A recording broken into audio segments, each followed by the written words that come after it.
বাংলাদেশের রাজনীতিতে এমন এক দুর্গে ফাটল ধরেছে যেটা নিয়ে কয়েক দশক ধরে কেউ ভাবতেও পারত না। ভাবুন তো, শুধু একটা সমাবেশ, একটা অপ্রত্যাশিত বক্তৃতা, আর তাতেই পুরো রাজনৈতিক হিসাব নিকাশ বদলে যাওয়ার একটা ইঙ্গিত পাওয়া যাচ্ছে। চলুন আজ আমরা গভীরে গিয়ে দেখি গোপালগঞ্জের সেই রাতে আসলে কি ঘটেছিল। তাহলে মূল প্রশ্নটা কি? গোপালগঞ্জে সেদিন ঠিক কি এমন হলো? মানে কিভাবে একটা সাধারণ যাত্রাবিরতি হঠাৎ করে এমন এক রাজনৈতিক ভূমিকম্পে পরিণত হলো যে তা নিয়ে সারা দেশে এত আলোচনা? চলুন এই প্রশ্নেরই উত্তর খোঁজা যাক। এক কথায় বলতে গেলে যা ঘটেছে তা ছিল অচিন্তনীয়। মানে যে এলাকাটা বিরোধী রাজনীতির জন্য কয়েক দশক ধরে একরকম কিঞ্চুক বা নিষিদ্ধ ছিল, ঠিক সেইখানেই কিনা হয়ে গেল এত বড় একটা সমাবেশ। আর এই ঘটনাটাকেই অনেকে বলছেন একটা রাজনৈতিক দুর্গের দেয়ালে প্রথম ফাটল। কিন্তু এই দুর্গটা আসলে কি, কেনই বা এটা এত গুরুত্বপূর্ণ? চলুন বিষয়টা একটু ভেঙে বোঝা যাক। ঘটনাটা তাহলে ঠিক কি? ক্ষমতাসীন দলের একেবারে রাজনৈতিক হার্টল্যান্ডে, তাদের নিজেদের উঠোনে বিরোধী দলের সমাবেশে হাজার হাজার মানুষের ঢল। এই একটা দৃশ্যই কিন্তু দেশের রাজনৈতিক পর্যবেক্ষকদের নতুন করে ভাবতে বাধ্য করছে। কিন্তু কথা হচ্ছে, এত জায়গা থাকতে গোপালগঞ্জকে নিয়ে কেন এত আলোচনা? এটা তো বাংলাদেশের আর 10টা জেলার মতো সাধারণ কোনো জেলা নয়। এখানে একটা সাধারণ সমাবেশ কেন এত বড় একটা রাজনৈতিক খবর হয়ে উঠল, এর পেছনে কিন্তু একটা গভীর তাৎপর্য আছে। দেখুন, ব্যাপারটা হলো গোপালগঞ্জ শুধু একটা জেলা না, এটাকে বলা যায় ক্ষমতাসীন দলের রাজনৈতিক পরিচয়ের একেবারে কেন্দ্রবিন্দু। তাদের জন্য একটা দুর্ভেদ্য দুর্গ। একটু ভাবুন তো, এটা হলো দলের প্রতিষ্ঠাতার জন্মস্থান। এখানেই তাদের রাজনৈতিক শিকড় সবচেয়ে গভীরে। ঠিক এই কারণেই তো এই দুর্গের ভেতরে বিরোধী দলের একটা সমাবেশ আর 10টা সাধারণ সমাবেশের মতো থাকে না। এটা তখন একটা বিরাট শক্তিশালী রাজনৈতিক বার্তা হয়ে দাঁড়ায়।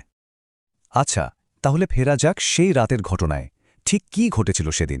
কিভাবে একটা সাধারণ যাত্রাবিরতি হঠাৎ করে এমন একটা অভাবনীয় রাজনৈতিক সমাবেশে রূপ নিল? ঘটনার প্রবাহটা কিন্তু বেশ নাটকীয় ছিল। দিনটা ছিল ২৭শে জানুয়ারি। বিরোধী দলের নেতা ঢাকা ফিরছিলেন আর পথে থামেন গোপালগঞ্জের মুকসুদপুরে।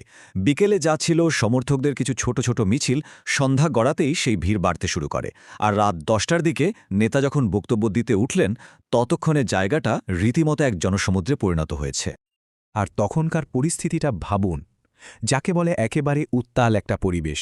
স্লোগানে স্লোগানে পুরো এলাকা কাঁপছে।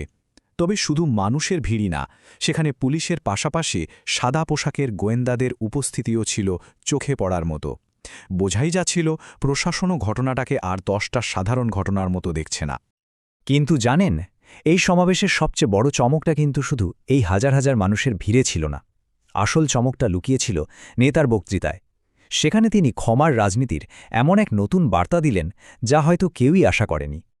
এই একটা কথাই ছিল সেদিনের বক্তৃতার মূল কথা। বাংলাদেশের যে প্রতিশোধার সংঘাতের রাজনীতি, সেই প্রেক্ষাপটে দাঁড়িয়ে প্রতিপক্ষের সবচেয়ে শক্তিশালী ঘাঁটিতে ক্ষমার কথা বলা, এটা নিঃসন্দেহে একটা অনেক বড় ব্যাপার। এটা ছিল অনেকটা বিভেদ ভুলে নতুন করে সবকিছু শুরু করার একটা পরিষ্কার ডাক। আর এই যে ক্ষমার বার্তা, এটা কিন্তু শুধু কথার কথা ছিল না। এর সাথে জুড়ে দেওয়া হলো ভবিষ্যতের জন্য 3টা বড় প্রতিশ্রুতি। 1, প্রতিশোধের রাজনীতির ইতি টানা হবে। 2, দুর্নীতিমুক্ত সমাজ গড়া হবে। আর 3, মানুষের কল্যাণে কাজ করা হবে। মানে স্পষ্টতই তারা পুরনো ধারা থেকে বেরিয়ে নতুন একটা রাজনীতির কথা বলছিল। আর এই নতুন রাজনীতির অঙ্গীকারকে যে তারা সিরিয়াসলি নিচ্ছে, তার একটা প্রমাণও কিন্তু মঞ্চেই দেওয়া হলো। পরিচয় করিয়ে দেওয়া হলো গোপালগঞ্জ 1 আসনের প্রার্থীর সাথে। এই পদক্ষেপটা আসলে একটা পরিষ্কার বার্তা ছিল যে তারা শুধু ভাষণ দিতে আসেনি, তারা এই দুর্গে সরাসরি রাজনৈতিক প্রতিদ্বন্দ্বিতা করার জন্যও প্রস্তুত। তো এত কিছু তো হলো, কিন্তু এর পরেও মূল প্রশ্নটা কিন্তু থেকেই যায়।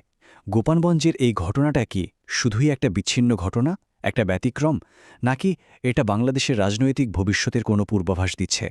রাজনৈতিক বিশ্লেষকদের মধ্যে এই নিয়ে কিন্তু এখন জোর বিতর্ক চলছে। বিশ্লেষকরা এখন মূলত 2টা ভিন্ন গল্প বলছেন। একদল মনে করছেন এটা একটা বিচ্ছিন্ন কাকতালীয় সমাবেশ, এর তেমন কোনো দীর্ঘমেয়াদী তাৎপর্য নেই। আবার আরেক দল ভাবছেন এটা হয়তো হিমশৈলের চূড়া মাত্র। ক্ষমতাসীন দলের সবচেয়ে শক্তিশালী দুর্গের দেয়ালে এটাই হয়তো প্রথম দৃশ্যমান ফাটল। শেষ পর্যন্ত গোপালগঞ্জের সেই রাতের সমাবেশটা একটা বিরাট প্রশ্নবোধক চিহ্ন রেখে যাচ্ছে। এটা কি নিছকই একটা ব্যতিক্রমী ঘটনা হয়েই থেকে যাবে, নাকি এটাই বাংলাদেশের রাজনীতির দুর্গে একটা নতুন অধ্যায়ের সূচনা? উত্তরটা হয়তো সময় বলে দিবে।